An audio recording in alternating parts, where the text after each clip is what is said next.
2025년도 공인회계사 초시생들의 공부 방법론, 그 다음에 이제 초시생들이 고득점을 할 수 있는 방법, 이런 부분을 가지고 이제 강의를 하겠습니다.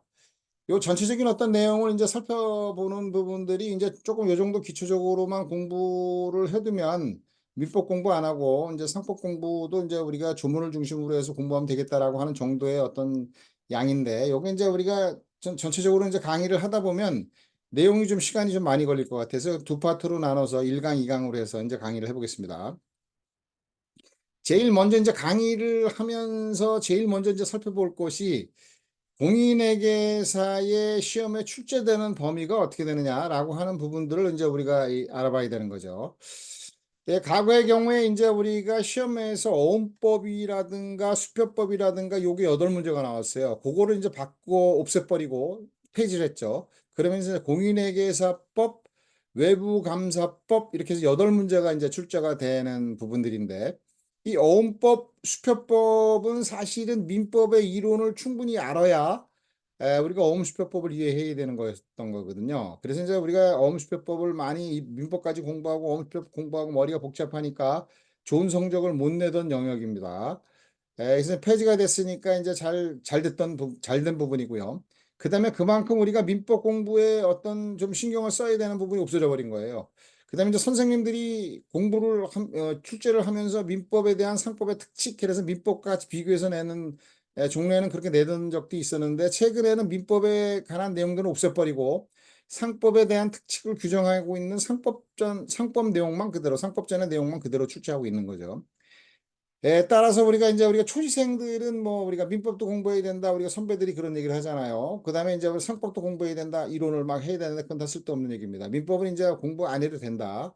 그리고 이제 지금 우리가 여기서 설명하고 있는 내용들만 좀 기억하고 있고, 나머지 부분에서는 이제 우리가 상법전을 공부하면서 상법 이론하면서 조금만 기억하면 민법은 된다. 그래서 여기서 첫 번째 우리가 민법을 버려라. 이렇게 이제 공부하면서 이런 얘기를 하는 거고요.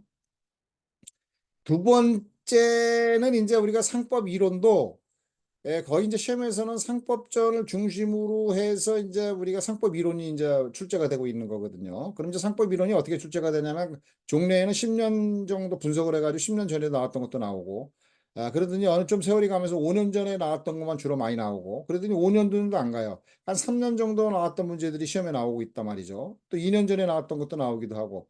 그럼 이제 대체적으로 지금 현재로 보면 한 3년 정도가 굉장히 어떤 그 기출됐던 어떤 문제들이 바로 나오는 어떤 부분이라면, 어음 이제 뭐 상법전에 나오는 내용에 플러스 그 3년 정도에 나오는 상법 이론만 공부하면 되는 거거든요. 그러니까 우리가 전체적으로 처음부터 이론 공부 처음부터 시작해서 시시콜콜 다 하고 하다 보면 4, 5개월도 더 걸리고 막 6개월 걸려도 남은 게 없어서 아무래도 정리가 안 돼요. 그리고 이제 상법 공부했다고 하는데만 이제 우리가 자유를 하는 어떤 부분이 되는데, 이럴 필요가 없다는 얘기죠. 그거 다 버려버리고 그 시간에 상법 총칙이 아니고 상법전에 관한 내용과 우리가 이제 나왔던, 좀 더 길게 본다고 하면 10년 정도까지 나왔던 상법 문제에 대한 이론까지 이렇게 한다면 전부 완벽하죠. 그러면 이제 우리가 32문제 문제 중에서 10년까지 했다 그러면 뭐 31문제까지도 32문제까지 다 맞힐 수 있는 그런 문제들이 나오고 있으니까, 상법 이론도 우리가 여기 이제 오늘 공부하고 나면 버리고 상법전을 가지고 공부하면서 거기에 나와 있는 기출문제들에 대한 이론들을 좀 더 첨부시켜서 공부를 하자라고 하는 게 이제 제가 여러분들한테 얘기하는 것이고, 그렇게 이제 공부하다 보면 초시생이나 재시생이나, 그럼 다시 공부하는 사람들이 초시생보다 더 많이 하는 건 뭐예요? 조문을 많이 알고 있는 건 아니거든요. 그다음에 상법을 많이 하고 있는 건 아니거든요. 단지 뭐냐면 내가 옛날에 상법 공부를 좀 해서 초시생보다는 친근감이 더 있다라고 하는 것밖에 없어요. 그러니까 여러분들이 공부를 하면서 초시생이나 뭐예요, 재시생이나 뭐 차이가 있다 이게 아니고 다시 이제 상법전을 중심으로 공부하면 되겠다라고 하는 그걸 이제 우리가 얘기를 하는 거고요. 자, 여기서 이제 뭐냐면 시험 출제 범위에 대해서 우리가 좀 한번 분석을 해보겠습니다. 이 공인회계사법과 외부감사법이 첨부되면서 이제 상법 선생님들이 이걸 공부를 하는 영역이 아니잖아요. 이게 이제 회계사 쪽에서 공부하는 분들이 이제 공부하는 영역이기 때문에 상법 선생님들은 출제하지 않습니다. 근데 회계사 전문가들이 출제하고 이제 하면서 이거를 뭐 공부를 하고 이론을 해야 되고 뭘 하고 뭐 이런 어떤 내용들은 좀 제가 안 맞는 것 같아요. 제가 보니까 공인회계사법하고 외부감사법을 살펴봤는데, 이 공인회계사법은 조문 중심으로 공부하면 되겠고, 이 외부감사법은 조문 중심으로 공부하되 시행령을 조금 첨부하면 되겠다라고 하는 거죠. 결국엔 뭐냐면 공인회계사법과 외부감사법에 관한 문제는 조문만 잘 공부하면 되겠다라고 하는 것이고요. 제가 이제 한번 여러분들한테 추천하는 방법은 한 20조까지 하면 4~5문제다. 30조까지, 그러니까 공인회계사법 30조, 여기 외부감사법 30조까지 외우면 한 5~6문제 정도는 맞춘다. 6개까지도 맞출 수 있지 않겠나. 그렇게 나올 것 같은 생각이 들어요. 초장인데 뭐 문제를 뒤에까지 다 시시콜콜 낸다. 이렇게 내는 사람들은 없습니다. 그래서 제가 볼 때는 30조까지 여러분들이 뭐 그냥 이론 공부하고 막 머리 복잡하게 하지 말고 조문 30개 정도만 외워두고 그다음에 시험에서 뭐 모의고사 좀 풀어보고 거기서 또 조문도 나오는 것도 있으면 또 뒷부분이 있으면 또 같이 첨부해서 외워보고 이렇게 하면 거의 뭐 7개 정도 맞출 수 있는 부분이다. 이게 LE 조문 뭐 이렇게 나와 있지만 어음수표법보다 더 쉬운 영역입니다. 그죠?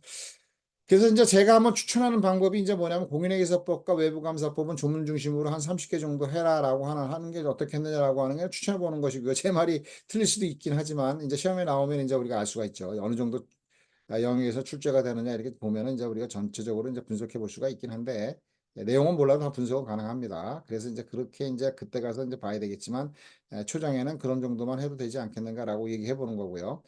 자, 그다음에 이제 우리가 상법의 영역으로 가 보겠습니다. 이제 상법에서는 이제 우리가 상법전에 보면 상법 총칙이 있고요. 상행위가 있고 그다음에 해사법이 있어요. 이건 1편, 2편, 3편입니다. 그다음에 4편, 5편, 6편이 있어요. 이 4편, 5편, 6편 이름도 알 필요도 없죠. 시험에 나오질 않습니다.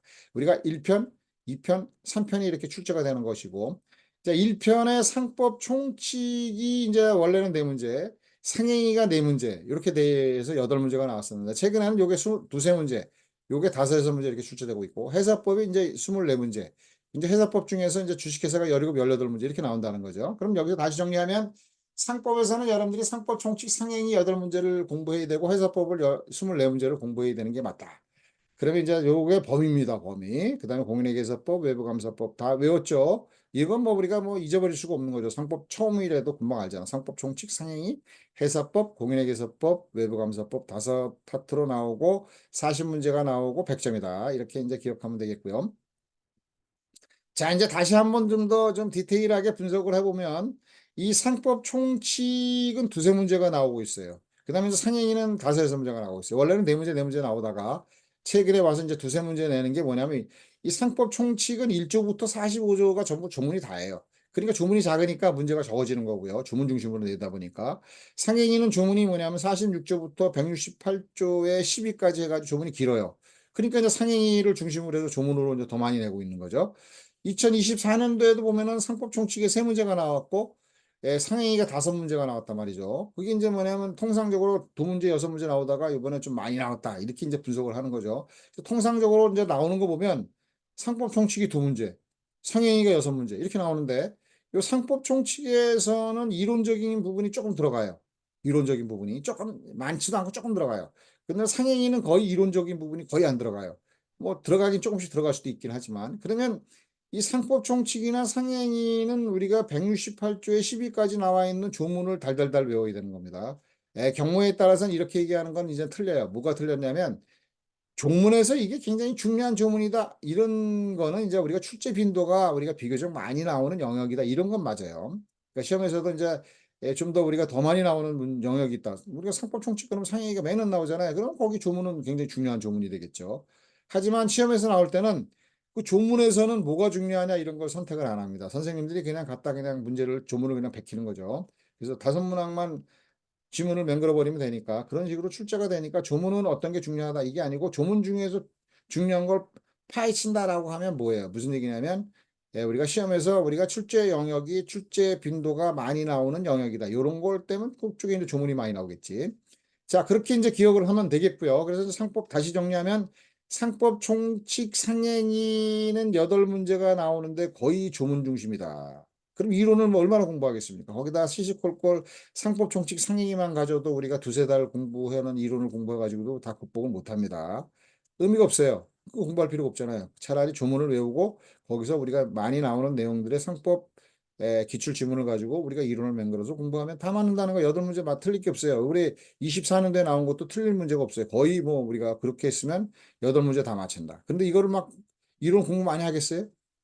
초짜도 우리가 처음 공부하는 사람 그렇게 공부할 필요가 없다는 거야. 상법통제상의 조문을 외워라 이런 얘기죠.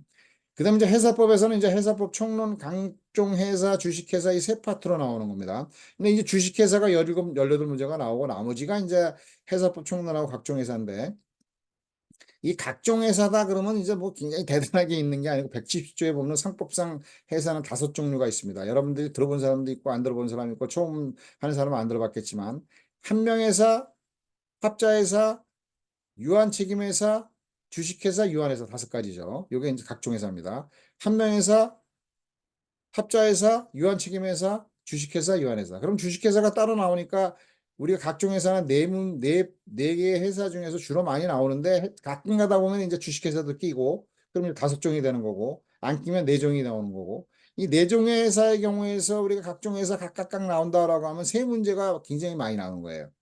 그 중에서 이제 우리가 그 네 개의 회사 중에서 각각 조문을 뽑아가지고 이제 내는 게 세 문제가 제일 많이 나오고 일반적으로는 이제 2문제, 조금 나오면 1문제, 뭐 이런 식으로 나오고 그다음에 이제 각종 회사를 비교하는 그죠? 비교하는 내용들이 나오는데 최근에는 비교하는 문제가 그렇게 많이 나오진 않아요. 많이 나오진 않는 게 이제 귀찮은 거지 다 비교하는 게. 그러니까 이제 각종 회사에서 뽑아가지고 5문항씩 맹글어서 하는 쪽으로 많다.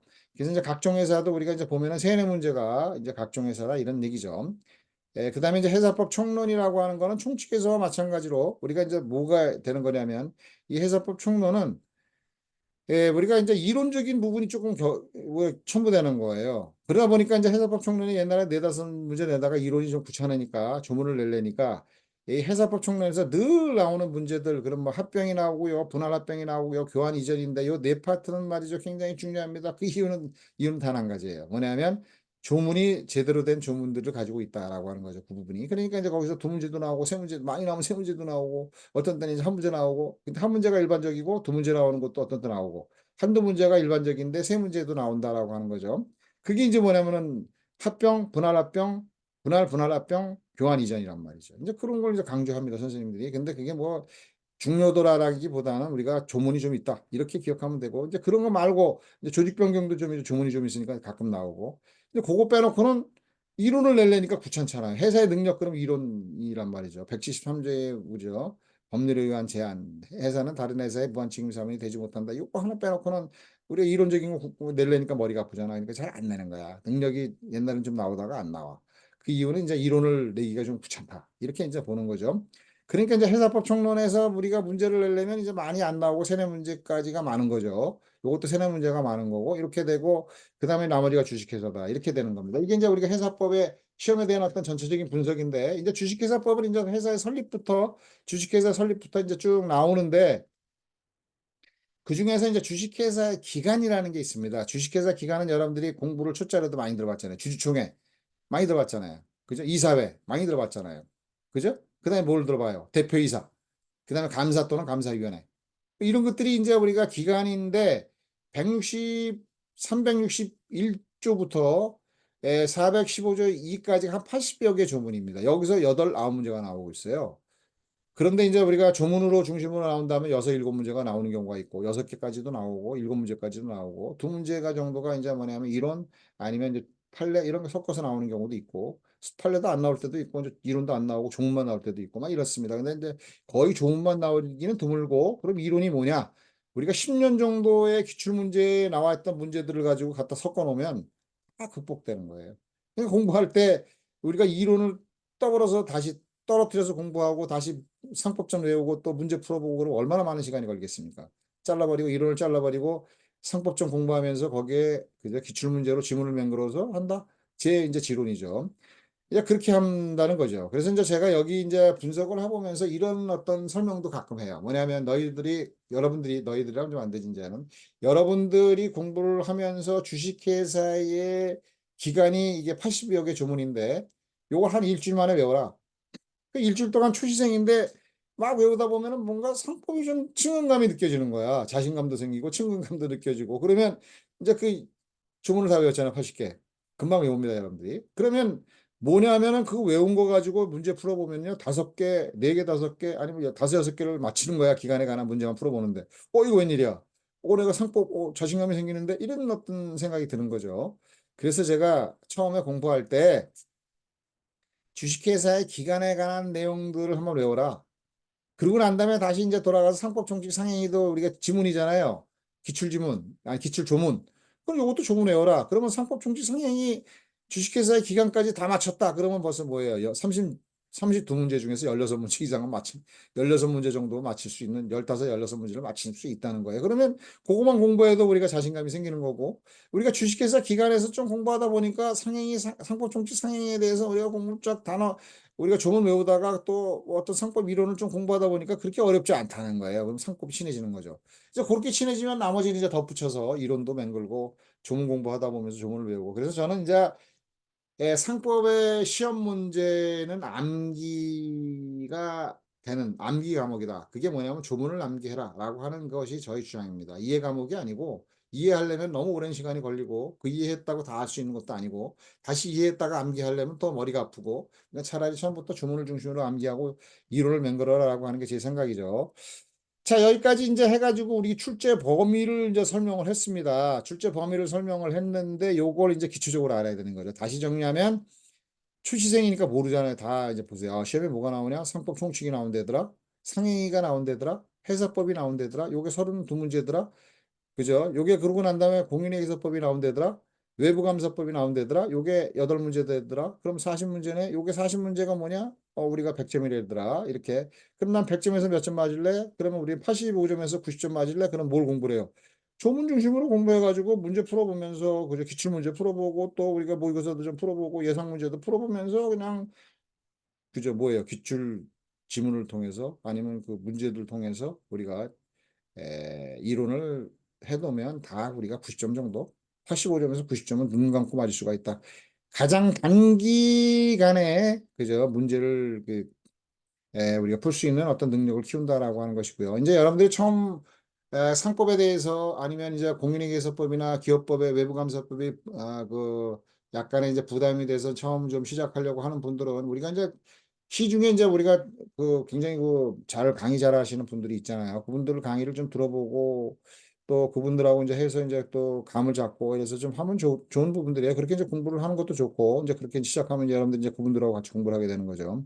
아니면 좀 더 있다가 뭐 제가 이제 책을 지금 맹글고 있는데 조문 중심으로 해서 이제 어떤 상법과 이론을 좀 맹글고 있는데 그거 더불어서 이제 강의가 이제 책 나온과 동시에 이제 제가 유튜브 강의를 할 거거든요.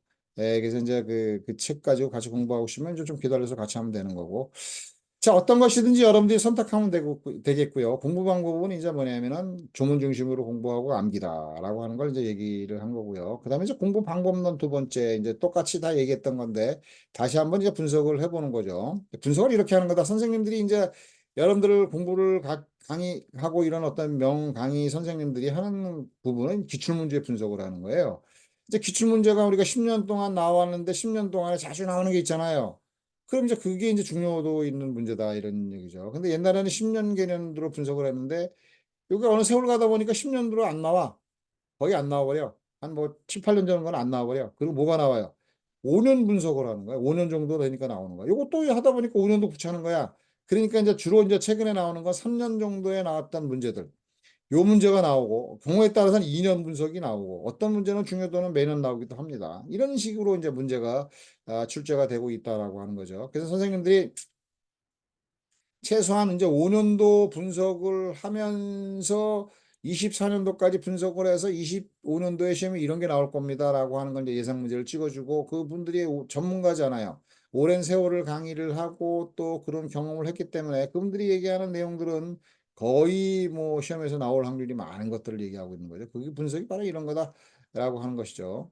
그래서 이제 저는 이제 얘가 이제 이게 전부 다 아까 설명을 했듯이 그런 식으로 나오는데 약간 이제 이렇게 분석하는 거다라고 하는 것을 여러분들한테 설명하기 위해서 상법 총칙 부분만 좀 설명을 해봅니다. 상법 총칙은 1번부터 7번까지 영역이 우리가 상법 총칙의 시험의 영역이에요. 그게 이제 요게 1조부터 45조까지가 있는 거죠. 여기 이제 3조까지, 여기 1조부터 3조가 1번 파트고요. 상인이 이제 뭐냐면 4조부터 9조까지 나오고, 요게 이제 상업 사용인이 우리가 이제 10조부터 17조까지입니다. 요게 상호가 10조부터 우리 18조부터 이제 28조인데 상업사용인보다 더 많이 조문이 더 있긴 한데 상업사용인이 상호보다는 훨씬 많이 나오고 있는 거예요. 그러면 상업사용인이 굉장히 중요합니다. 이러고 선생님이 설명할 거 아닙니까? 상법총칙에서 매년 나오고 있어요. 뭐 이런 식으로 얘기를 할 거 아닙니까? 그 다음에 상업장부는 22년도에 한번 출제가 됐던, 아, 그 부분이죠. 시험에 이제 출제가 됐기 때문에 우리가 이제 23년도에는 안 나오지만 24년도에도 상업장부가 나올 수도 있겠다. 이렇게 얘기를 했는데 이제 안 나왔고. 그럼 이제 상업장부가 이제 시험에 나옵니다. 그러면 25년도에 나올 수 있는 영역이죠. 그럼 요거는 조문 그대로예요. 그냥 조문 그대로. 29조부터 33조에 나오는 조문만 다 외워도 이제 100% 맞는 거고. 그다음에 이제 요거는 이제 우리가 34조부터 40조까지가 이제 상업 등기 내용이거든요.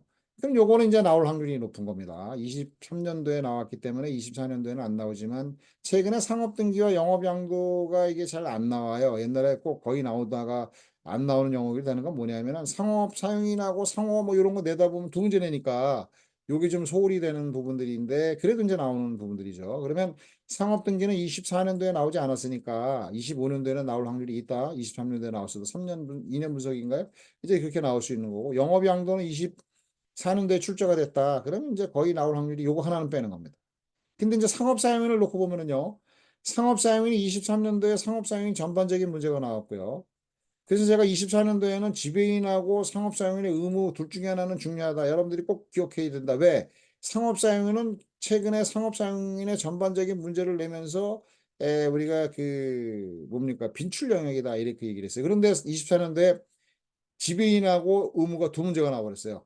한 문제도 아니고 두 문제가 나왔다. 그러면 이제 지배인에 관한 문제는 우리가 10조부터 14조의 내용이 지배인에 관한 문제고, 그 다음에 이제 우리가 그 부분 포괄 대리권을 가진 상업 사용이 15조, 점원, 물건 판매 정보 사용이 16조, 그 다음에 17조의 의무가 이렇게 나와 있는 부분들이에요. 그러면 14조까지가 지배인, 그 다음에 이제 우리가 그 17조 하나의 조문을 가지고 하나의 문제, 이게 이제 24년도에 나왔잖아요.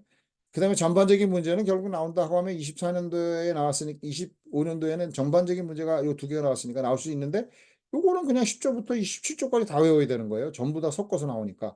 어느 게 중요합니다라고 얘기할 수는 없다는 얘기죠. 왜? 선생님들이 어느 게 중요하다라고 하는 개념이 없어졌어요. 옛날에는 이제 우리 상업사용인의 경우에 있어서 뭐 중요가 이게 중요하다 뭐 그래서 뭐 나오기도 했는데 그런 것들 안 나와버리고요. 주문 중심으로 나온다 이런 얘기죠. 그러면 어떤 게 나올지는 몰라요. 그래서 결국 뭐냐면은 2025년도에도 10조부터 17조까지의 조문은 다 배워야 된다. 그죠? 중요도 있는 문제다. 이렇게 설명하게 되는 거예요. 이거 중요한 조문입니다. 이게 바로 그런 이유예요. 특별한 이유가 있는 게 아니고. 자, 그래서 이렇게 7개의 조문의 영역을 살펴봤고요. 시험은 이제 우리가 결국에는 상법 총칙에 관한 문제가 두 문제가 나올 확률이 높은데 언제든지 네 문제를 대비해야 된다. 그러면 우리가 뭐예요? 영업 양도를 빼놓고 1번부터 6번까지는 상법 총칙에서 나올 수 있는 시험의 영역이다. 그러면 이제 늘 중요한 건 상업 사용인이다. 그러면 상호가 이제 두 개가 제일 중요한 거예요. 두 개가 제일 중요하고 상호가 이제 나올 확률이 아주 높은 거죠. 별표 세 개? 요거 늘 별표 세 개. 그다음에 이제 요거 상업 등기, 상업 장부 요것도 나올 수가 있어요. 그럼 상인도 좀 나올 수가 있고. 그러면 요 세 파트가 2, 3, 4가 제일 중요한데 뭐 그럼 5번이 나오면 어떻게 되겠어요? 5번 상업 등기가 나오면 어떻게 되겠어요? 그러니까 요 6개를 우리가 25년도에는 다 조문을 중심으로 공부하고 들어간다. 그 다음에 이제 우리가 조문 말고 조금 약간의 이론적인 어떤 부분을 공부한다. 그럼 공부를 해야 되는 거죠. 예를 들면 이제 상호 같은 경우는요. 상호 전반적인 어떤 문제가 나오고요. 그 다음에 이제 명의대여자의 책임이 나오는 부분이고 조금 이제 나올 수 있다 그러면 이제 상호의 가등기 이런 게 나오는 세 파트로 이제 나오는 거죠. 그럼 이제 상호의 전반적인 어떤 문제가 나올 확률이 높다. 그럼 이제 우리가 이제 그 거의 이제 조문 가지고 공부하면 되는데 옛날에는 이제 상호에 그러면 상호 사용권과 전용권이 있다 이래가지고 맨날 일청 나오는데 최근에는 이런 어떤 이론적인 게 안 나오니까 그런 거 잘 안 나오잖아요. 그럼 전반적인 어떤 문제가 나올 확률이 높고, 그다음에 명의대여자가 나온다 그러면은 24조인데 이거 조문 하나 가지고 안 되잖아요. 그러니까 이론이 나오는 거예요. 명의대여자도 나올 확률이 있습니다. 요게 두 개가 제일 중요해요. 상호 전반과 명의대여자.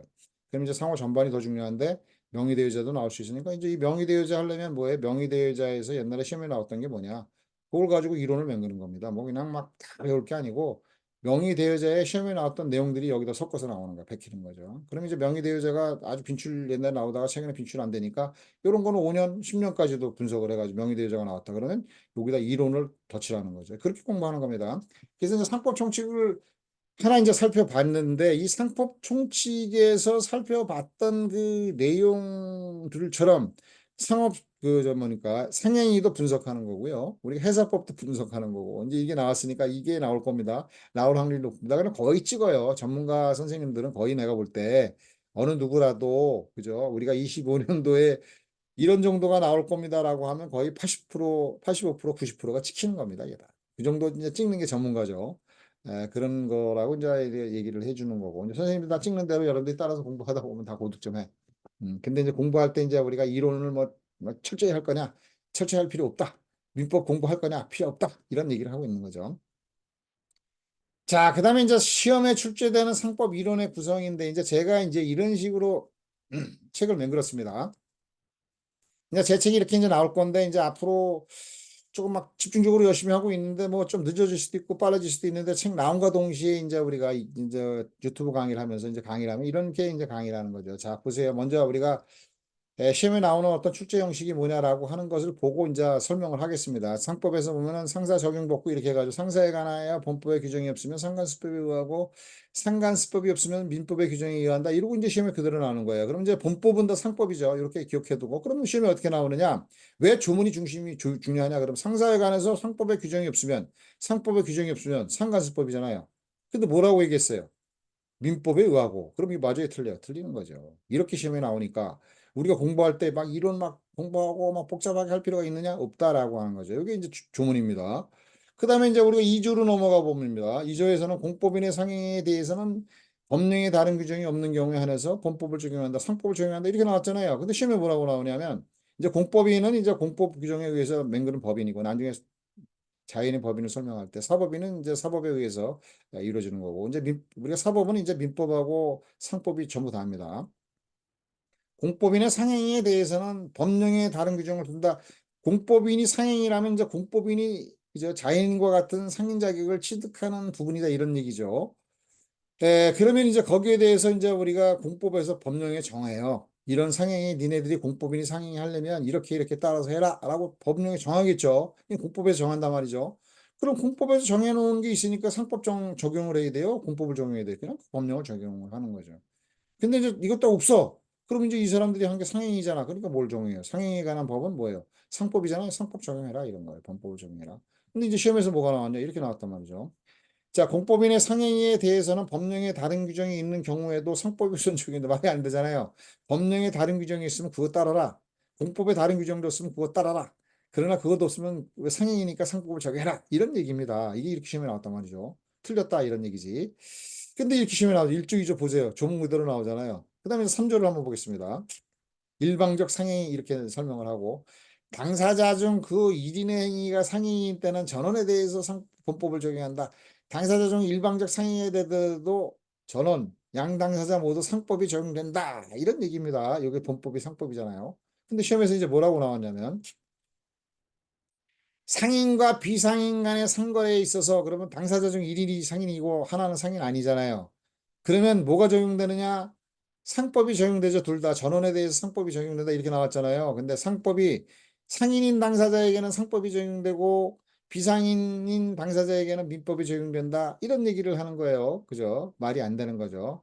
둘 다 상법이 적용된다. 이렇게 시험에 나왔습니다. 근데 1조, 2조, 3조를 조문에 내다 보니까 조문 세 개밖에 없잖아요. 이게 이제 상법의 개념과 적용의 어떤 범위인데 조문 세 개밖에 없으니까 뭘 내야 돼요? 이론을 내야 되는 거야. 이론을 섞어서 내야 되니까 요게 옛날에 좀 나오다가 옛날에 이제 이론이 많이 나올 때는 그죠? 개념에 대한 어떤 적용의 부분도 조금 나오다가 최근엔 잘 안 나오고 있지요. 안 나오고 있지만 뭐냐면 25년도에는 이게 나올 수도 있는 겁니다. 그러면 여기에 대한 덧칠되어져 있는 이론적인 어떤 부분들을 우리가 좀 공부를 좀 해야 된다라고 하는 거죠. 그래서 왜 제가 상법전 여러분들 보세요. 이렇게 상법전이 왜 이렇게 중요하냐? 공부할 때 이렇게 상법전부터 공부를 해야 된다 이런 얘기입니다. 그죠? 그래서 이제 상법의 중요도를 이제 설명하고 있는 것이고 여기서 이제 보면은 자, 한번 이제 설명하겠습니다. 선생님들이 이런 것들은 잘 설명을 안 하는데 상사에 관하여 그럼 이 상사에 관하여 뭐냐? 상사상 법률관계라고 얘기하는 거예요. 상사상 법률관계가 뭐냐? 이제 그러면 일방적 상행위를 말한다라고 하는 거죠. 왜 일방적 상행이냐? 3조에 나와 있잖아요. 상인 간의 당사자 중 1인이 행위가 상행이면 상거래를 했는데 둘 중에 하나가 상인이면 무슨 둘 다 누구 무슨 법이 적용돼요? 상법이 적용된다 이거죠. 그럼 상사상 법률 관계는 뭐다? 일방적 상행이다. 그럼 이제 쌍방적 상행위도 있어요. 그러면 양당사자가 둘이 상인이어야지 상법이 적용되는 건 극히 제한된 부분입니다. 일부분이고 외워야 되고 옛날엔 좀 나왔는데 최근엔 잘 안 나오긴 하지만 이제 뒤에서 이제 설명을 해보고요. 좀 이따 설명하고 여기서 이제 1조부터 한번 이제 설명을 하고 넘어가 보죠. 그래서 이제 상사상에 관하여 이렇게 설명할 땐 이제 여기서 이제 좀 뒤에서 다 설명하고 있는데 조금 설명하고 넘어가겠습니다. 이제 처음에 공부하는 학생들이 공부를 할 때 이제 이런 것만 알면 되겠다라고 하는 걸 이제 제가 설명을 했는데 이제 법의 종류를 놓고 보면 이제 공법이 있고 사법이 있고 그다음에 사회법이 이렇게 있어요. 그럼 이제 우리가 공법, 사법 하면서 이제 실체법이 있고 절차법이 있어요. 그럼 절차법은 이제 민사소송법이 있고 다 잊어버리는 거예요. 듣고 잃어버리니까 빨리빨리 얘기합니다. 민사소송법이 있고 형사소송법이 있는데 모두 다 공법입니다. 절차법은. 그다음에 이제 우리가 비송사건 절차법이 있죠. 이런 것들은 공법이에요, 다. 공법이라고 절차법은 무조건 공법이에요. 사법이 없습니다.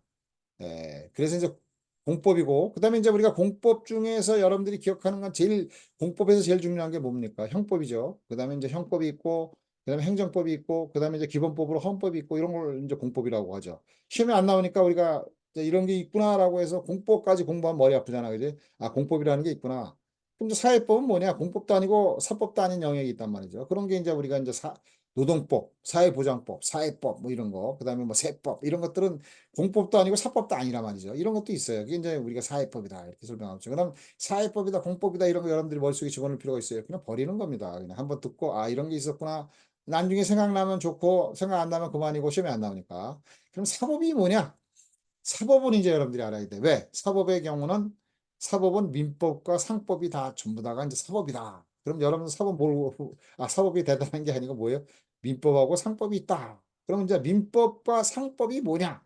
이런 게 이제 고민되고 민법도 여기 나오잖아. 민법의 규정에 의한다. 그럼 민법이 뭐고 상법이 뭐냐? 이러면 이제 우리가 이렇게 설명을 합니다. 민법은 우리가 나중에 설명하지만 비영리 활동을 하는 그러면 이게 우리가 일반인이라고 국민이라고 표현 안 하고요.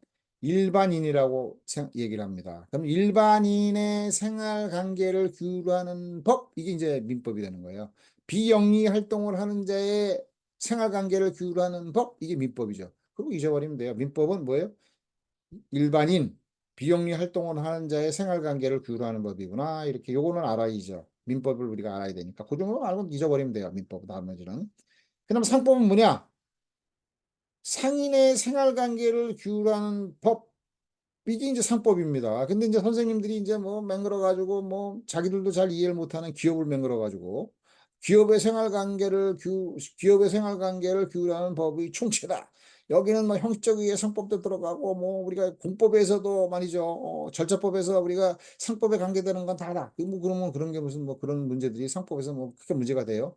상법에서 문제되는 건 상사에 관하여.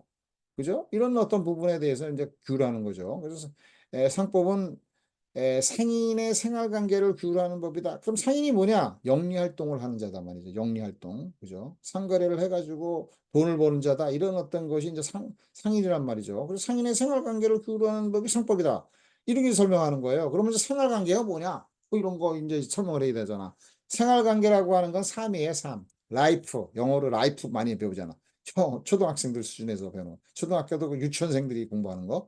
어, 라이브라고 설명이 나오고 리브 뭐 이런 거 이게 삶이에요. 그 속에서 이루어지는 관계 이걸 생활관계라고 얘기하는 거야. 그죠? 삶의 관계가 생활관계인데 삶의 관계를 규율하는 법 이게 이제 뭐냐면은 이제 이제 민법이 있고 그다음에 이제 우리가 그 상법이 있다라고 하는 거죠. 그래서 이제 여기서 이제 제가 뭘 설명하려고 하냐면 이 생활관계가 뭐냐? 요게 뭐냐면 삶이다. 라고 하는 거죠. 삶의 관계, 인간의 관계가 생활관계다.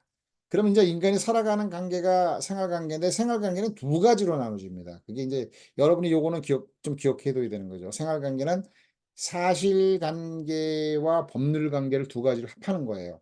그럼 이제 우리가 살아가면서 사실관계는 서로 간에 그죠? 권리 의무가 수반되지 않는 관계가 사실관계고 법률 관계는 권리 의무가 수반되는 관계다 말이죠. 그럼 법률 관계가 수반되는 건 가장 쉽게 생각하는 거는 채권자도 되고 채무자가 되는 관계예요. 그럼 사실관계 우리 일상적으로 이루어지는데 법률 문제를 하면서 우리가 사실관계는 그게 대두되지 않잖아요. 문제되지 않잖아요. 그러니까 법률관계가 중심이 되는 거죠. 그래서 상인 간의 법률관계를 규율하는 법이 이제 상법이다 이렇게 이해를 하면 되고 이제 뒤에서 다시 설명하고 이제 여기서 이제 다시 정리하면 생활관계는 사실관계가 있고 법률관계가 있다. 그러면 이제 사실관계는 권리 의무가 수반되지 않는 관계고 법률관계는 권리 의무가 수반되는 관계인데 이게 이제 권리 의무라는 게 우리가 쉽게 와닿는 건 이 채권자도 되고 채무자도 되는 관계다 이런 거죠. 그럼 이제 우리가 그렇게 얘기하니까 잘 이해가 안 되잖아요. 여러분들이 친구하고 아주 쉬운 겁니다. 친구하고 도서관에서 공부를 하다가 친구가 예를 들어서 여러분들 지 돈 내가지고 커피를 사줘요. 그러면 이제 여러분들이 관계를 맺었잖아요. 근데 권리 의무가 없잖아요. 그냥 사주는 거잖아. 좋아서. 그러면 이게 사실관계입니다. 근데 친구놈이 나는 100원짜리가 없는데 1000원짜리도 없는데 이놈이 좀 짜. 10,000원짜리만 있는데 그 안 사줘. 근데 걔는 동전도 있고 1000원짜리도 있어. 그럼 아이 더럽지만 그럼 너 그럼 네가 말이야 1000원짜리 빌려주든지 그 커피값 되는 정도 동전 좀 빌려줘. 이렇게 되는 거죠. 그럼 빌려받는 자가 뭐가 되겠어요? 채무자죠. 그죠? 의무자란 말이죠. 그 다음에 이제 우리 빌려주는 자가 뭐야? 채권자죠. 그렇게 해서 이제 돈을 빌려가지고 커피를 마셨다. 밴딩머신에서. 그럼 이게 뭐야? 법률관계란 말이에요. 바로 그런 게 생활관계예요. 사실관계와 그냥 커피를 마시는 건 사실관계. 돈을 빌려줘서 가지고 우리가 커피를 마셨다. 그러면 이제 법률관계다. 법률관계는 뭐냐? 채권자도 되고 채무자도 되는 관계다. 잘 기억하면 좋겠습니다. 그래서 인류적으로 이제 법이 이제 규율하는 것 보면은 법률관계에 관한 문제를 규율하는 게 많잖아요. 그래서 상인의 법률관계를 규율하는 법 이게 상법이다 이렇게 기억하면 돼요. 뭐 기업의 생활관계 다 잊어버리고 나중에 이제 설명은 제가 하겠지만 다시 설명을 다 해야 되니까 그러면 이제 기억하는 게 상인의 법률관계를 규율하는 법이 이게 상법이구나. 그러면 뭐예요? 그 상인의 법률관계가 뭐야? 상사에 관하잖아. 이게 상사에 관해서. 이게 뭐예요? 일방적 상행이야. 상인의 법률관계를 규율하는 게 일방적 상행이야. 일방적 상행인 경우에 상법이 적용되는 겁니다. 그럼 여러분들이 쉽게 얘기하면은 마트에 가서 물건을 산다. 그러면 이게 민법이냐 상법이냐 이러면 이제 여러분들이 대답을 못 해요. 근데 이게 상법이잖아요. 마트 주인은 상인이고 여러분이 물건을 사는 사람은 일반인이잖아요. 그러면 요거에 적용되는 법이 상법입니다. 그러니까 이제 우리가 전체적으로 따지면 상인의 범위는 많지는 않죠. 상인의 범위는 많지 않고 일반인이 뭐 굉장히 더 많잖아요. 그러면 영역이 민법이 더 많이 적용되고 민법이 범위가 크게 규율되는 것 같이 생각이 들지만 우리가 일반인도 상인과 같이 거래하면 다 적용되는 거잖아요. 그러니까 이제 우리가 일반인 전부 다를 섞어놓고 상인하고 거래하면 이게 상법이 적용된단 말이죠. 그래서 우리가 일상적인 생활에서는 민법은 별로 잘 적용되지 않아요. 임대차, 무슨 뭐 전세 뭐 이런 거래가 이루어져 민법이 적용되죠. 당사자가 모두 비영리 활동을 하는 자의 법률 관계니까 민법이 적용되는 겁니다. 여기 상법이 안 적용이 돼요. 민사상의 법률 문제에서는 민법만 적용되는 거예요. 상사상의 법률 문제에서는 이제 상법이 적용되라. 근데 상법이 없으니까 상간수법도 적용해라. 근데 상간수법도 없으니까 그러면은 우리가 사법의 영역이니까 민법이라도 같이 적용해라. 그러니까 민법은 상법의 법원은 아니에요. 적용법부가 되는. 부분이 되는 거죠. 이제 다시 정리하면 상인 간의 생활 관계를 규율하는 법 이렇게 설명하지 말고 상인 간의 법률 관계를 규율하는 법이다라고 하는 것이고 실질적으로 우리가 생활하는 영역에 있어서는 민법보다는 상법이 전부다라는 거. 여러분들이 생활할 때 모든 부분이다라고 하는 거죠. 영화관을 간다든가 우리가 음식점을 간다든가 무슨 노래방을 간다든가 그러면 그 적용되는 법규는 민법이 아니고 상법이다. 그럼 거기에는 다 상인만 있느냐? 그렇지 않잖아요. 일반인도 가잖아요. 그래서 민법보다는 상법이 굉장히 넓은 부분이다. 자, 이렇게 설명하고 뒤에서 다시 설명합니다. 여러분들이 여기서 기억할 거는 생활관계 이렇게 기억해도 생활관계 3이구나. 3의 관계구나. 근데 생활관계는 사실관계가 있구나. 그다음에 법률관계가 있구나. 그러나 우리가 주로 이제 법에서 규율하는 건 법률관계구나. 그럼 상사상에 가나요? 이러면 상사상 법률관계구나. 그럼 이게 뭐냐? 일방적 상행이구나. 이렇게 정도는 기억하고 넘어간다. 1조 3조를 공부하는 겁니다. 자, 그렇게 했는데 시험에서는 뭐 그렇게 지금 설명을 제가 이제 좀 이렇게 처음이니까 여러분들이 공부를 하면서 이해해라. 그래서 이제 민법은 이 정도 공부를 하고 제가 이제 설명하는 거 정도 공부하고 나머지 버려버리는 거예요. 민법 공부 안 해도 됩니다. 안 한다고 그러니까 전부 다 안 하는 게 아니고 우리가 상법전을 공부하다가 민법이 좀 나오면 조금만 덧칠하면 돼요. 민법 그렇게 어려운 게 안 나와요. 민법에 대한 내용들을 선생님이 내질 않습니다. 거의 낼 수가 없죠. 자기 민법대로 공부를 안 하니까. 상법 공부도 이론적인 공부가 지금 거의 안 하고 있잖아요. 그죠? 못 하고 있는 거죠. 로스쿨로 바뀌면서 이제 이론적 공부보다는 이제 특수한 부분들을 이제 강의하고 또 전문적인 또 영역이 많아지니까. 자, 이렇게 이제 설명을 해봤습니다. 자, 제 1조가 넘어갔고, 2조도 이제 우리가 설명을 했잖아요. 그죠? 공법인의 상행에 대해서는 법령의 다른 규정이 없는, 외우는 거야, 이렇게. 상법을 적용 없는 경우에 한해서. 그 다음에 이제 일방적 상행의 경우에 상법이 적용된다. 그죠? 일방적 상행에 상법이 적용된다. 전원에 대해서. 시험에 나왔잖아요. 일방적 상행이 됐는데 상인인 자에 대해서는 상법이 적용되고 일반인에 대해서는 민법이 적용된다. 말도 안 되는 얘기를 하고 있는 거죠. 3조에 나오는 내용들이 그대로 나오고 있잖아요. 자, 그래서 기억을 하면 좋겠다라고 하는 거고. 자, 그다음에 이제 우리가 요런 내용들의 예외가 이제 뭐냐면 일방적 상인의 경우에 당사자 중 1인이 상인 경우에 상법이 적용이 되는데 예외적인 경우가 조금 있어요. 그게 이제 뭐냐면 쌍방적 상인이란 말이죠. 그럼 쌍방적 상인이 뭐냐? 어려운 게 아닙니다. 양 당사자 모두 상인인 경우 쌍방적 상인이다. 양 당사자 중 1인만 상인이다. 그럼 일방적 상인이다. 상법의 적용은 일방적 상인이다. 근데 쌍방적 상인의 경우에 적용되는 게 뭐냐? 라고 하는 게 요게 좀 한정되어 있는 거예요. 상사매매, 상사유치권, 대리상, 요런 대리상의 유치권, 대리상 관계는 이제 둘 다 상인이니까 본인도 상인이고 대리상도 상인이니까 이제 유치권이 형성이 됐을 때 쌍방적 상인이어야 된다 이런 얘기죠. 요게 이제 시험에 나올 때는 요 세 개밖에 안 되니까 늘립니다. 대리상의 상사 유치권, 일반 상사 유치권 이렇게 해놓고 이제 확정기 매매 해제 그럼 요건 상사 매매의 일부분이야. 상사 매매의 매도인의 공탁 경매권 이런 식으로 이제 출제가 되는 거야. 거기다가 이제 뭐 상호 계산 그럼 틀리죠. 상호 계산은 쌍방적 상인이 아니죠. 상인 간 또는 상인과 비상인 간에 그러니까 비상인도 된단 말이죠 거기는 쌍방적 상인가 아닌데 이제 상호 계산 같은 경우가 좀 들어간다든가 뭐그 외에 거 이제 들어가서 이제 시험에 나오는데 이런 경우에만 상사매매 그러면 그 67조부터 71조에 관한 조항이 있는데 이런 경우 67조에 관해서 71조의 규정이 적용될 때는 둘 다 상인해야 된다는 거야. 근데 우리가 둘 다 다른 거 매매가 이루어지는 경우는 다른 부분에 대해서는 그냥 상법이 적용되는 거죠. 그죠? 그런 어떤 부분이 되는 겁니다. 그 다른 규정에서 상법이 적용되는 거는 뭐냐면 우리가 아까 얘기에 대해서 뭐예요? 매매가 이루어지는데 마트에 가서 그죠? 우리가 물건을 사면 일반인이 사면 상법이 적용된단 말이죠. 근데 이제 우리가 일반적인 경우에 집을 사고 판다 이게 많이 나오는 게 이제 매매 이제 이루어지잖아요. 그럼 매도인도 있고 매수인인데 이들은 비영리 활동을 하는 당사자가 둘이잖아요. 그럼 상법 적용이 안 되는 거예요. 민법만 적용되는 거예요. 민법상의 어떤 법률 관계에 있어서는 민법만 적용되지 상법이 특별법이니까 거기 적용되는 게 아닙니다. 그러면 상사 간의 법률 관계에서 상법이 적용되는 부분들이잖아요. 요게 이제 뭐가 되겠어요? 요게 이제 상사상 법률강에서 상법이 일반법이 되는 부분들입니다. 그래서 이제 제가 예를 들어서 그냥 일반적인 매도인 매수인이 일반인이다라고 하면 민법이 적용되는 거고 둘 중에 하나가 상인이면 그죠? 상법이 적용됐는데 매매에서 우리가 67조에서 71조에 관한 요 부분의 내용이 적용되는 그 내용이 적용되는 부분은 쌍방적 둘 다 상인이어야 된다라고 하는 그게 이제 이런 것도 이제 가끔 나오는데 또 한 번쯤 나올지도 몰라요 실수로 그리고 이것도 이제 외워두고 넘어가면 좋겠죠. 안 외우면 좋은데, 안 외워도 뭐 되겠지만, 지금은 이제 외우는 건 아니고, 이제 이런 게 있다라고 하면서 이제 공부하면서 나중에 회출을 하는 거죠. 다시 이제 돌아와서 이제 외우기도 하고 공부하기도 하고. 자, 여기서 이제 공부를 하고요. 그 다음에 이제 조금 더 공부를 해봅니다. 이제 제가 이렇게 하면서 이제 상법 부가 이론 이렇게 설명을 해주고 조문을 가지고 설명하고 이 상법 부가 이론 처음에서는 상법을 좀 알아야 되기 때문에 조금 이제 이론적인 어떤 내용들을 공부를 해야 된다. 이제 상법 부가 이론 해가지고 이제 상법의 이론들을 책에다 이제 매겼어요. 이 제 책의 시스템입니다. 이게 제가 이렇게 이제 형식적 위의 상법과 실질적 위의 상법이 이제 제일 먼저 이제 일어나는 거죠. 상법의 자, 그러면 형식적 이해 상법과 실질적 이해 상법이 이제 구분이 되는 겁니다. 그러면 형식적 이해 상법이라는 거는 법전을 얘기하는 거예요. 그래서 우리가 민법전 그러면 이게 뭐예요? 형식적 이해 민법.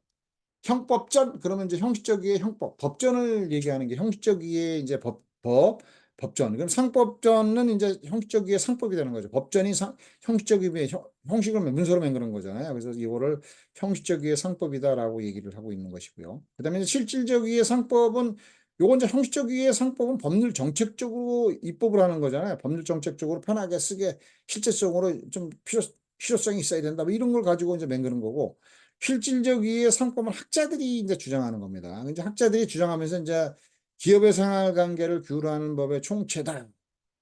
이렇게 이제 설명을 하고 있는 겁니다. 그죠? 기업의 생활 관계를 규율하는. 그러면 기업은 뭐고 생활 관계 배웠잖아요. 생활 관계는 우리가 우리가 뭐겠어요? 사실관계와 우리가 법률관계로 나눠지는 거다. 이렇게 기억하면 되죠. 사실관계는 권리 의무가 수반되지 않고 법률관계는 권리 의무가 수반되는 관계다. 그 법의 총체다. 그럼 기업이 뭐냐? 이런 것도 이제 공부를 해야 되는 거죠. 근데 시험에서는 여기서는 이제 우리가 뭐 제가 이제 좀 간단한 책들도 많이 맹글었는데 여러분들이 이제 별로 안 봐줘서 별로 인기가 없는데 책 내용들은 굉장히 좋아요. 좋은데 이제 여러분들이 이제 뭐 유명 선생님들 이제 책들을 가지고 공부하다 보니까 제 책은 이제 뭐 좀 소홀히 됐던 부분들인데 요거만 우리가 처음에는 설명을 했어요. 그러니까 형식적 상법은 여기 시험에 나왔던 거란 말이죠. 13년도에. 실질적 예상법은 학문적인 입장이죠. 통일성과 체계성을 바탕으로 한다. 근데 시험에서 이제 뭐냐면 시험에서 실질적 예상법은 법률 정책적인 입장에서 실제성과 편의성을 바탕으로 한다. 틀리잖아요. 이게 나왔어요. 그럼 요거 외우고 넘어가면 되는데 요거만 가지고 좀 부족하다라고 해서 이제 설명하고 있는 거죠. 자, 보겠습니다. 그래서 이제 뭐냐면 형식적 예상법은 이건 외워야 되는 거죠. 난 지금은 이제 외우는 게 아니고 이런 거 여기 지금 공부하는 것만 잘 기억해 두고요. 상법적인 어떤 거 이론 공부하지 말고 조문 가지고 공부하면서 이렇게 덧칠하고 민법은 버리세요. 민법 버리고 그냥 공부하다가 이제 거기 내용만 가지면 충분합니다. 충분하다고 생각을 해요. 다 공부 요 정도만 기억하고 넘어가고 나머지는 그냥 법정 가지고 공부하자 이런 얘기입니다. 그래서 이제 형식적 이해 법전은 상법전을 맹그러니까 법률 정책적으로 입법을 하는 법률 정책이 되는 거죠. 입장에서 현실에 적합하고 실제성이죠. 편리하게 적용돼야 된다. 편의성을 갖는다. 실제성과 편의성을 바탕으로 이루어진다. 뭐 이런 거 내용들을 막 고민할 거 없는 거 외워야 되는 거죠. 그냥 나왔던 거구나. 이거는 또 혹시 또 똑같이 베낄 수도 있겠구나. 그래서 외우는 겁니다. 그다음에 실질적 이해상법은 학문적인 입장에서 통일성과 체계성을 바탕으로 한다. 이런 얘기죠. 자, 그 다음에 이제 우리가 이제 여기서 이제 공부하고 머리가 아파서 잊어버려야 될 내용이 이제 기업이라는 내용입니다. 우리가 시험에서도 그냥 대충 그냥, 무슨 말인지 뭐 좀 하기가 어려우니까, 우리가 공인회계사법하고 이제 외부감사법을 집어넣고 기업법이라고 얘기했어요. 이것도 굉장히 엉터리 얘기입니다. 엉터리 얘기들을 이제 막 쓰는 그런 부분들이 이제 우리가 일반적으로 쓰는 게 다 웬만하면 기업을 갖다 넣어놓고 무슨 말인지도 모르고 자기 쓰고 있어. 근데 기업이라고 하는 게 뭐 언뜻 보면 뭐 회사인 것 같기도 하고 아닌 것 같기도 하고 근데 회사라는 개념으로 더 많이 써요. 그러면 기업은 단독기업인 자인있는 기업 아니냐? 단독기업도 기업이야. 그다음에 공동기업도 기업이야. 뭐 이런 식의 얘기들을 하고 있습니다. 근데 이제 기업에 대한 엄격한 어떤 기업의 의미를 우리가 잘 모르는 거죠. 근데 이제 학자적인 어떤 측면에서 보면은 이게 굉장히 오래된 얘기예요. 1921년도에서 이게 독일의 빌란트라고 하는 법학자가 경제학적인 개념에서 기업이라는 개념을 상법에 집어넣어 놓고 기업의 생활관계를 규율하는 법이 그죠? 상법이다 이렇게 설명했어요. 그러다 보니까 이제 선생님들이 뭐 기업의 생활관계를 규율하는 사법의 총체다 막 자기 나름대로 이제 막 얘기를 하고 있는 거죠. 법의 뭐 공법의 총체다 아니면 법의 총체다 막 이렇게 얘기하는데 이제 다수절적 견해로 보면 상법은 기업의 생활관계를 규율하는 법의 총체다. 이게 이제 다수설이고 이제 얘기하다가 요즘에는 이런 얘기하는 선생님도 없어요. 그죠? 우리가 이제 왜냐면 이런 게 뭐 우리가 그 로스쿨에서 공부되고 학과에서 공부되는 내용들이 아니기 때문에 이제 이런 것들을 이제 이 공부를 안 합니다. 공부할 필요가 없는 거죠. 특수한 영역만 공부를 시키는 거예요. 우리 특수하게 이제 우리가 변호사를 맹글어야 되고 변호사들도 특수한 영역을 공부시켜야 되니까 좀 약간 이론적인 어떤 기초적인 이런 것들은 필요 없어지는 부분들이 되는 거죠. 자, 그래서 이제 기업이라고 하는 걸 처음에 이제 기업을 하면서 요 기업은 뭐냐? 상법에 들어갔으니까 요 기업이라고 하는 거는 우리가 영업과 가까운 개념으로 영업이라는 개념과 가까운 개념으로 쓰자. 이래서 이제 처음에 막 논의를 했던 겁니다. 그래서 이제 기업은 처음에 영업하고 거의 같은 개념인데 기업이라고 할 때는 영업보다는 좀 크고 영업은 기업보다 좀 작은데 쓰자. 이런 거죠. 여러분들이 어떤 책을 보다 보면 기업의 주체, 상인 이렇게 얘기하잖아요. 그럼 기업이 회사면은 회사의 주체가 상인 이렇게 표현하면 틀린 개념이잖아요. 근데 그때 기업의 주체 그랬을 때는 이게 뭐냐 말이죠. 근데 영업의 주체 이렇게 설명하는 분들도 있었다는 얘기죠. 왜냐하면 기업하고 영업은 거의 같은 개념으로 우리가 도입을 하면서 같이 썼다라고 하는 거지. 진짜 처음에 이제 선원들이 그러면서 이제 기업을 뭐라고 표현했냐면요. 일정한 계획에 따라 계속적 의도로 영리 활동을 실현하는 경제적 주체다. 이 일정한 계획에 따라 계속적 의도 그러니까 이 대단한 무슨 내용인가 이런 게 아니고요. 그냥 우리가 이 영업으로 얘기하는 인적 물적 시설을 갖춰가지고 상인이 인적 물적 시설을 일적 설비 똑같은 건데 이런 거 시설을 갖춰가지고 영리 활동을 하니까 경제적인 조직체가 생기더라. 이런 게 우리가 기업이더라 이렇게 얘기하는데 요걸 기업을 그렇게 설명하려니까 영업하고 뭐 거의 비슷하니까 똑같은 건데 요거를 이제 이렇게 만들어 놓은 거예요. 근데 이제 상인이 영업을 이제 상인이 인적 물적 뒤에서 이제 영업 양도에서 좀 나오는데 조금 다르게 설명하기도 하는데 상인이 인적 물적 시설을 갖춰 영리 활동을 하면서 이루는 경제적 조치란 말이야. 그게 결국 뭐냐면은 상인이 영리 활동을 하는 자잖아요. 그래서 인적 물적 시설을 갖춰가지고 영리 활동을 만들어서 어떤 하나의 어떤 그 경제적 조직체가 뭐냐 기업이다. 영업이다. 이런 얘기가 되는 거죠. 근데 이런 게 무슨 말을 하고 있느냐 이런 게 여러분들이 뭐 잊어버려도 되는 거예요. 시험에서 이제 가끔가다 영업은 나오는데 기업은 잘 안 나옵니다. 그래서 이제 일정한 계획에 따라 계속적 의도라는 개념이 뭐냐면 일정 물적 시설을 갖췄다라고 하는 거야. 일정한 계획에 따라 계속적 의도가 똑같은 얘기입니다. 그다음에 영리 활동을 하여 이루어지는 경제적 조직체다. 이제 이런 얘기를 하는 거죠. 자, 그래서 이제 여기서 다시 여러분들이 이제 우리가 잊어버리고 넘어가면 됩니다. 이런 거 설명하는 분들도 없고 이제 이해를 기업이 뭐고 영업이 뭐다라고 하는 걸 이해하기 위해서 제가 이제 설명하는데 상법에서는 이제 우리가 사조의 당연상인입니다. 당연상인은 당연히 상인이라 한다 이런 표현을 하죠. 46조의 22가지를 영업으로 하는 자, 요걸 이제 기본적인 상행위로 하고 상행위 기본적인 상행위를 하는 자, 이거는 당연상인이다. 그래서 22가지를 정해놓으니까 어렵잖아요. 우리 이 발달하는 경우에 상의를 22가지만 행위를 하는 사람이 있겠습니까? 수백 가지, 수천 가지도 할 수가 있는 거죠. 그래서 이제 이걸 극복하려니까 다 상행위를, 기본적 상행 명의가 너무 머리가 아파. 46조에서 기본적인 상행위를 만들어 놓고 이 행위를 하는 자를 우리가 이제 당연상인이다. 이렇게 이제 정해놓고 4조에서. 5조에서 이제 뭐냐면 그러면 당연상인 말고 그러면 또 상인으로 하려면 어떻게 보냐? 상인으로 본다. 이러는 거죠. 그래서 이제 뭐냐면 5조에서 이제 뭐라고 설명하고 있냐면은, 5조에서 이제 뭐라고 설명을 하고 있냐면 점포 기타 유사한 설비를 갖추어. 이 설비라고 하는 것은 상법에서는요. 상인의 설비, 상인의 시설, 상인의 요소는 똑같은 개념이에요. 설비, 시설, 요소 그러면 똑같은 개념이다. 이런 얘기죠. 그래서 이제 상인이 점포 기타 유사한 설비했을 때 사실은 설비가 전부 다 개념인데 여기서 점포를 얘기하니까 영업소를 갖춘다는 거죠. 상인이 영업소를 갖추어서 상행위 이외에 그때 이 상행위는 그냥 법전으로 뛰어나면 틀리는데 막 써요. 근데 이때는 기본적인 상행위입니다. 22가지의 행위 이외에 그죠? 점포를 영업소를 갖췄단 말이죠. 그러면서 영리 활동을 하는 거야. 상행 이외에 영리 활동을 하는 거야. 그러면 우리는 뭘로 본다? 상인으로 의지한다. 그 의제라고 하는 내용이 뭐냐면은 우리가 법전에서 나오는 부분에 본다로 씁니다. 우리가 동사. 본다, 이퀄 의제 의제 이퀄 간주입니다. 똑같은 얘기예요. 뭐 상인으로 본다, 상인으로 의제한다, 상인으로 간주한다. 똑같은 내용입니다. 본다, 의제한다, 간주한다. 이거는 뭐예요?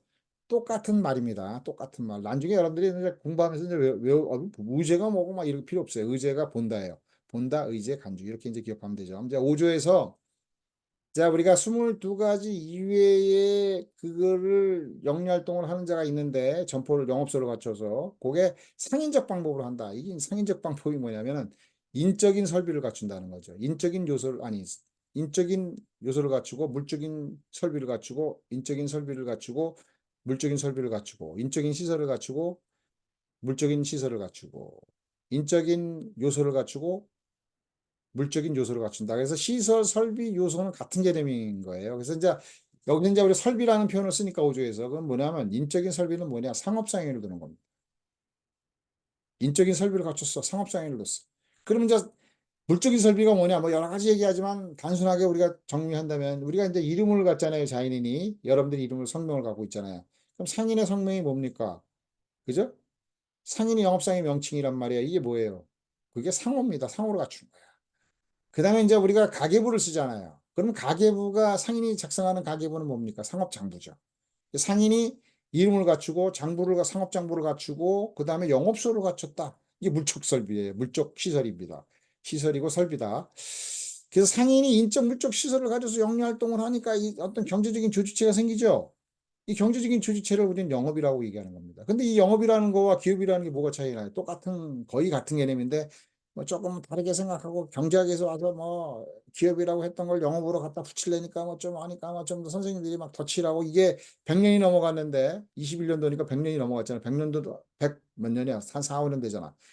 그런데 그게 뭐냐면 선생님들이 아직까지도 정비가 안 되고 넘어가 버렸는데 선생님들도 정비한 선생님도 없이 다 각자 지들 맘대로 멋대로 얘기하는 거야. 근데 우리가 처음에 도입해가지고 만들었던 건 기업과 영업은 유사한 개념이다. 그래서 기업의 주체나 영업의 주체는 상인이라고 설명했던 거고. 근데 이제 기업은 조금 더 우리가 설명할 때는 뭐 영업보다는 좀 크다 이러니까 대기업만 나오잖아요. 조금 약간 큰 개념으로 쓸 때는 기업을 쓰고 조금 작은 개념으로 쓸 때는 영업을 쓰고 뭐 이런 어떤 부분들입니다. 그래서 여러분들이 제가 이제 정확한 기업의 개념은 이렇게 설명하고 있지만 우리는 잘 모르는 거다. 영업은 이렇게 설명하고 있지만 잘 모르는 거다. 그래서 기업과 영업은 비슷한 거지만 이제 여기서 이제 이렇게 기업하고 영업이 비슷하게 처음에 시작이 됐구나. 근데 이제 어려워지는 거예요, 이게. 그러면 잊어버리는 겁니다. 기업이 뭐다. 알 필요도 없어. 그냥 다 갖다 쓰잖아요, 우리가 사람들이. 그래서 이제 우리가 뭐 이게 기업이 뭐다 이러면서 뭐라고 그러냐면 단독 기업은 말이죠. 단독 기업이라고 하는 건요. 개별 기업 내지는 단독 기업은요. 자인이니 상인을 얘기해요. 또 뭐 멋대로 갖다 붙이는 거야. 그다음에 공동기업은 말이죠. 우리가 뭐냐면은 2인 이상 결합한 단체잖아요. 그래서 공동기업의 형태는 우리 회사를 얘기합니다. 근데 공동기업의 형태 2인 이상 결합한 단체로서는 말이죠. 또 조합도 있어요. 그래서 공동기업에는 지금 뭐야 사단 회사도 있고 조합도 있습니다. 그게 사단법인이 되는 건데 영리사단법인이 이제 회사니까 사단도 있고 조합도 있습니다. 이런 얘기인데 이제 공동기업이에요. 이렇게 설명하는 거야. 그런가 그런가 보다 이거 이제 이제 개별 기업은 자인인상이고 공동기업은 우리가 회사이구나. 이러고 이제 넘어가는데 또 어떤 때는 보면은 대기업 그러면 이제 대회사야. 어? 중소기업 그러면 이제 뭐냐면 조그만 회사야. 그죠? 그다음에 이제 뭐 소기업 그러면 아주 작은 회사야. 그때 이때는 또 기업이 뭐 아무 생각 없이 우리가 이제 회사다. 이런 부분들이 되는 거죠. 근데 이제 우리가 기업이나 영업은 영리활동과 연결되는 부분들이에요. 그래서 이제 우리가 또 하나 이제 분석을 해보면 아까 우리가 시험에서 어음수표법을 빼버리고 공인에게서 정비하는 분들도 막 쓰는 거죠. 기업이라는 개념을. 그러다 보니까 이제 어음수표 빼놓고 이제 공인회계사법하고 우리가 외관법을 집어넣고 보니까 제목이 좀 이상하잖아. 상법은 아니잖아요. 다른 거 쓰려니까 그냥 대충 갖다가 기업법이라고 만들었단 말이죠. 우리가 22년도에 세무사는 우리가 판례에 상인이 아니다 이런 얘기가 나와요. 그죠? 상인의 자격을 취득하지 못합니다. 세무사가. 세무사법도 우리가 상인과 관련 없는 법이잖아요. 그러면 공인회계사도 이제 앞으로 뭐냐면 상인과 관련 없는 사람이잖아요. 그러면 뭐야? 공인회계사법도 이게 뭐냐면 기업 내지는 뭐 상인의 활동과는 무관한 거잖아요. 그럼 공인회계사법은 상법이 기업법이 아닌 거예요. 기업법이. 그런데 기업법이라고 해놨잖아요. 그 다음에 이제 뭐냐면 또 더 들어가서 외관법은 이제 우리가 그 외부감사 그죠? 외부감사인에서 우리가 감사를 받는 주식회사 또는 유한회사를 이제 외부감사법이라고 얘기하잖아요. 이제 외부감사법은 상사특별법입니다. 그러니까 상사특별법이니까 그냥 일반법보다 상사특별법이 먼저 적용한다 이런 얘기는 아니에요. 민법하고 상법 다시 정리해보면 민법과 상법 있잖아요. 그럼 민법에서는 상법 적용될 일이 없는 거야. 그럼 민법상 민사상의 법률관계 일반법 민법이죠. 상사상 법률관계에 있어서는 상법이 일반법인 거야. 특별법이 아니고 상법이 적용되는 거야. 근데 상사상 그 법률관계를 상법이 먼저 적용되니까 민법보다 먼저 적용된다 이런 건 말이 안 되는 거죠. 근데 이제 우리가 뒤에서도 설명하지만 민법의 상하라고 해가지고 민법과 상법은 사법이니까 서로 영향을 받는 부분이잖아요. 근데 우리 사법적인 영역은 당사자 의사표시를 굉장히 중요한 어떤 부분들인데 상법에 관한 어떤 내용, 상사상 법률관계가 발생했는데 우리가 상법에도 없고 그죠? 상관수법도 없단 말이죠. 쉽게 얘기하면 이제 우리 계약관계가 막 복잡하게 구성되어 있는 어떤 부분인데 그 계약관계가 민법에 있는 걸 상법에 다시 정리할 필요는 없잖아. 그냥 민법의 규정을 준용하는 갖다 쓰는 겁니다. 준용한다기보다 그냥 갖다 쓰게 되는 부분이 되는 거죠. 그래서 이제 그런 겁니다. 민법, 상법에 전에 방법전에도 없고 그다음에 상사에 관련된 법도 없고 그러면 이제 우리가 상가수법 쓰고 그거라도 없으면 사법의 영역이니까 민법에도 갖다 써라기 이제 일조에 관한 내용이죠. 그러면 이제 우리가 외관법이라는 게 갖다가 우리가 외관법 있어. 그러면 이제 상사상 법률관계 발생했어. 마트 가서 물건을 샀어. 그럼 상사특별법이니까 마트에 가서 했는데 먼저 상사특별법이니까 우리가 외관법을 씁니까? 안 쓰는 거예요. 외관법은 뭐냐면 외부 감사를 받는 대상이 되는 그런 데에 대한 그러니까 우리가 회계 처리 기준이라든가 회계 감사 기준들에 연결되는 것 대회사들이죠. 큰 회사들이잖아요. 상장법인들을 중심으로 뭐 그 회사도 나오는데 그런 거를 외부 감사를 받는 부분들이잖아요. 그런 것들이 외부 감사만 받을 때 상법전에 있어요, 없어요? 그건 외관법이 일반법이 되는 거예요. 일반법, 특별법의 관계는 그 사항을 놓고 이제 정리가 되는 것이고, 그러면 이제 이런 경우에 민법에 대해서 상법이 특별법이다라고 하면 그 이유는 딱 하나, 상법이 민법에 대해서 상법이 먼저 적용된다 이런 개념이 아니고, 민법이라고 하는 건 일반인의 생활관계, 민법은 일반인의 생활관계, 그다음에 일반인의 법률관계를 구별하는 법이고, 거기에서 이제 특출되게 상인의 생활관계, 상인의 법률관계를 구별하니까 민법에 대해서는 상법은 특별법이다 이런 표현을 하고 있는 거죠. 민법에 대해서 상법 적용될 일이 없잖아. 특별법이니까 먼저 적용돼야 안 되는 거야. 안 되는 거죠. 그러니까 우리가 정확하게 특별법의 위치와 일반법의 위치가 무슨 말인지, 그러니까 상사에 관해서 일반법이 뭐예요? 상법이야, 상법. 그럼 상사에 관한 일반법이 많이 이루어지는데 외관법 써요? 안 써요. 안 써. 외관법 쓰는 건 뭐야? 외부 감사 대상이 돼가지고 회계 처리하는 거, 그죠? 회계 감사받는 거, 이런 것들을 되면 상법 적용되지 않고, 그럼 뭐 외관법이 일반법이란 말이죠. 자, 우리가 좀 장하게 설명을 했는데, 여기까지 이제 설명을 해보고요. 자, 보면, 다시 이제 이게 보겠습니다. 여기서 이제 무슨 얘기냐면요. 기업이라고 하는 내용들은 다 각자가 붙이는 거예요. 공인회계소법을 기업법이라고 얘기하는 건 잘못됐다고 얘기하는 거고, 외관법은 기업법이라고 얘기를 되는 건데, 이렇게 막 쓰는 겁니다. 그러면 그거 틀렸다고 따져요? 아, 이 사람들이 써놓은 게 기업법이구나. 그러니까, 어느 사람들이 자기가 쓰고 싶은 대로 막 써버리는 거야, 기업이라는 개념을. 근데 우리가 외울 필요가 있습니까? 기업이 뭐예요? 그러면 다 틀리잖아. 어떤 사람은 회사야. 아니야, 회사도 아니고 자연인 성인도 돼. 뭐 누가 뭐 어디 발맞출 수 없습니다. 그러니까 이제 잊어버리고, 그냥 공부할 때만 하나 이제 우리가, 아, 이런 것도 있었구나. 근데 시험에 안 나오잖아. 그러니까 잊어버리고. 기업의 의미 필요 없어. 잊어버리는 거야. 그냥. 잊어버리고. 영업은 이제 영업 양도와 관련해서 좀 기억해두면 되겠고. 그래서 이제 여기서 이제 얘기하는 건 기업은 기업이라고 하는 개념, 기업의 생활관계를 구별하는 법이 상법이다. 잊어버려라. 이런 게 나오지 않습니다. 이런 거 절대. 그런 부분이고, 생활관계는 아까 얘기했잖아요. 우리가 사실관계와 뭐가 있어요? 법률관계로 두 가지로 나눠진다. 사실관계라고 하는 거는 권리 의무가 수반되지 않는 관계고, 법률관계는 권리 의무가 수반되는 관계다. 이제 권리 의무가 수반되는 관계다라고 하면은 뭐예요? 권리의 주체가 채권자고, 의무의 주체가 이제 일반적으로 나타나는 게 채무자잖아요. 그러니까 결국 뭐냐면 채권자 관계, 채권 채무 관계란 말이죠. 채권자도 되고 채무자도 되는 게 법률 관계야. 그죠? 여러분들 그거는 기억해둬야 되는 거야. 그냥 아, 채권자도 돼야 법률 관계가 이루어지면 채권자도 되는 거고 채무자도 되는 관계가 같이 따라와. 아닐 수도 있지만 거래가 이루어지지 않으면 안 되니까 이루어지면 있을 때 이제 이루어지는 거죠. 그랬을 때 이제 이게 법률 관계다. 생활 관계 이제 이해했죠? 이건 외워야 되는 거죠. 생활 관계 이제 요건 잊어버리면 안 되는 거지. 그냥 뭐 우리가 뭐 상식적으로 기억해둬야 되는 거. 사실관계와 법률관계 합한 거다. 사실관계는 뭐예요? 권리의무가 수반되지 않는 관계다.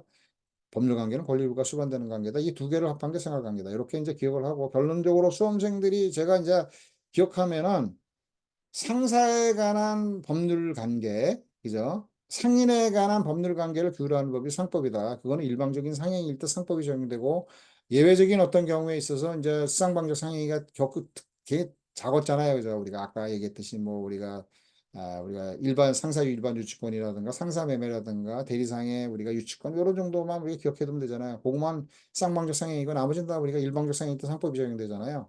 그러니까 이 상법보다 민법보다 상법이 훨씬 더 많이 적용되는 거잖아요. 그래서 여러분들이 여기까지 이제 쭉 설명했던 것에서 여러분들 시험에서 공부할 거는 뭐냐면 민법은 비영리 활동을 하는 일반인, 그러니까 일반인의 법률 관계를 규율하는 법이 민법이구나. 그리고 이제 잊어버리면 돼요. 그 정도만 알고 있으면 돼. 뭐 시험에서 그다음에 이제 제가 설명하는 거 조금만 알고 있으면 돼.